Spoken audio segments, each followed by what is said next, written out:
Reactions trailing the United Kingdom's decision to recognize Nigeria's classification of the indigenous people of Biafra as a terrorist organization. According to a May 2022 update of its asylum policy, the UK government also excluded members of the group from seeking refuge in England. An excerpt from the policy stated that IPOB is proscribed as a terrorist group by the Nigerian government and that members of the group and its paramilitary wing, the Eastern Security Network, have reportedly committed human rights violations in Nigeria and that persons who commit human rights violations must not be granted asylum.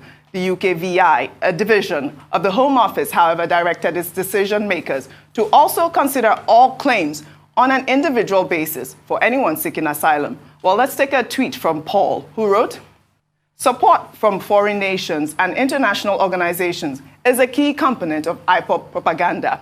To be denied refuge by the country where Kanu is a citizen can't be good news." I would like to read from Emma Powerful's powerful spin on this, I guess. I mean, I actually like that tweet because that's the first person that I want to hear from regarding this situation, because like you know, he has always talked about the fact that IPOB is not a terrorist organization, and all of these people that are committing these atrocities are unknown gunmen. I don't know what your thoughts are with regards to the UK branding them as a terrorist group. Yeah, we all read Emma Powerful's statements, swiftly issued to disclaim, deny, and what have you, but it appears that the UK government is not convinced. No. This is such a downturn in IPOB's international fortunes, as that tweet that you just read has said. You'll recall that Nnamdi Kanu, because he's a British citizen, I think he was offered, was it consular advice when he was extradited from Kenya to Nigeria, and he did seem to really be in favor with the British government. They were offering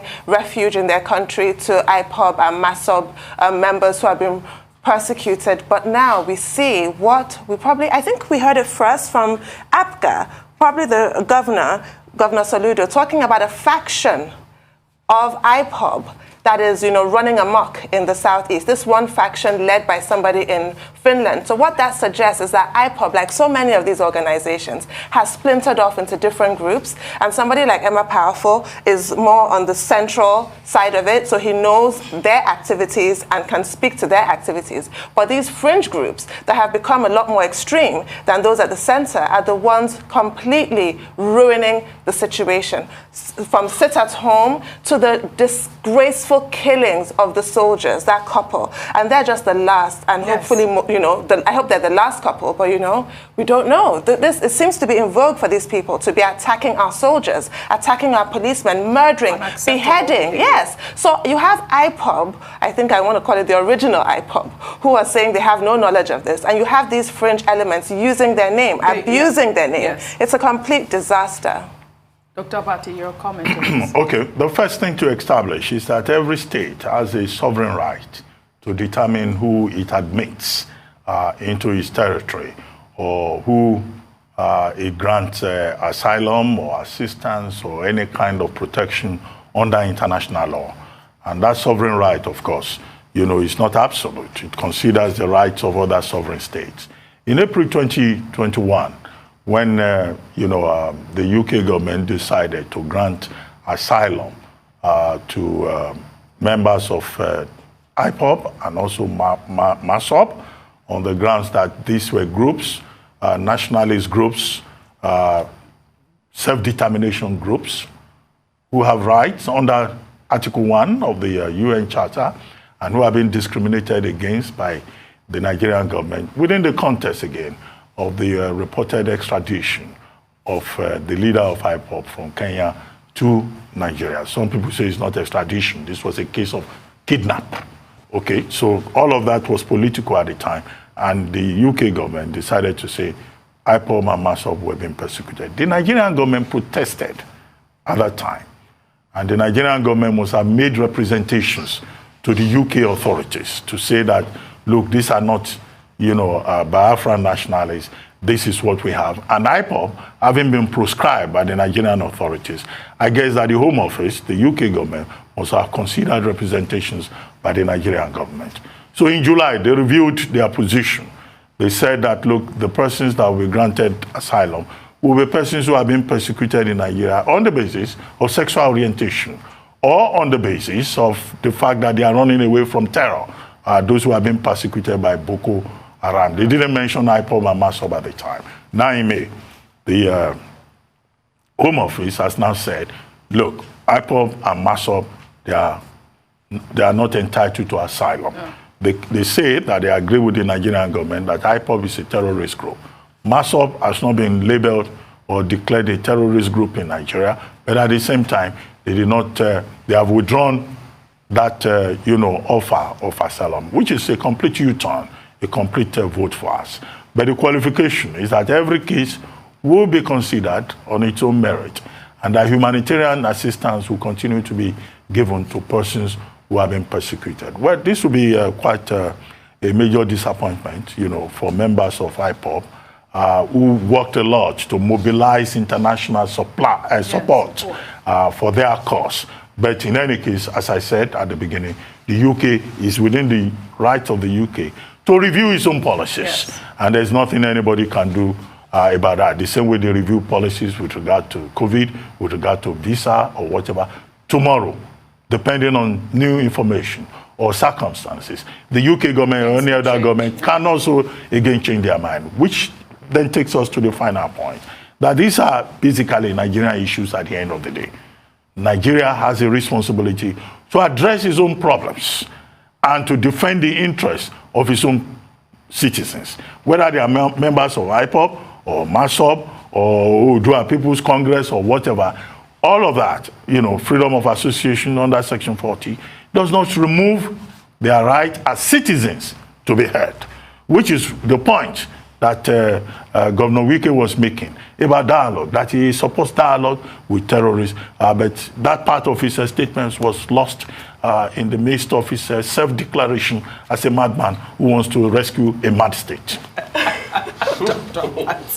He always has his ways. Rufai, your comments on this. So for me, the UK can make their decisions as regards IPOB. We have seen a lot of killings. And the truth has to be said, we should be careful when we start movements. Because you know the start of something, but you can't tell the end. And that's why when that sit-at-home started, yes, IPOB is now saying, no, we're not having sit-at-homes any longer, but some people are still using it. Yeah. And you will always have people that capitalize on anything you do. And that's why we should be careful. For me, are there reasons for agitations on ground? Yes, there are reasons. Is the Southeast being marginalized? Yes. And that's why we always make a case for fairness every day right here. And there's been a lot of marginalization. But is violence the solution? Never.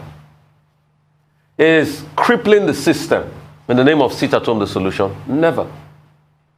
Because by inference, it's always the people you think you're trying to fight for or you say you're fighting for that suffer it the most. And you can see what's happening all over the Southeast now. It's become a free-for-all.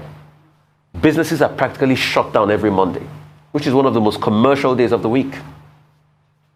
Livelihoods are shut down.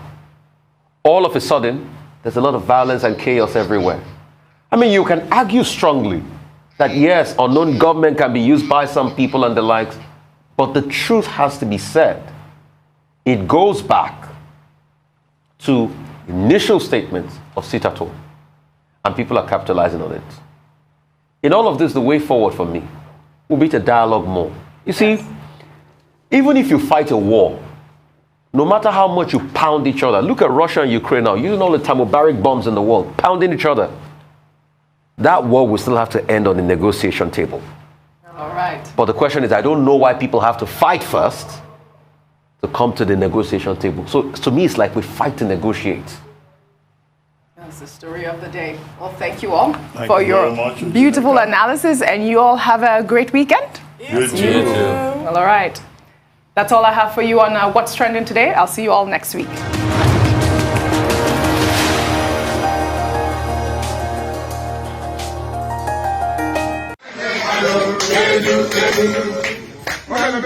Nandi,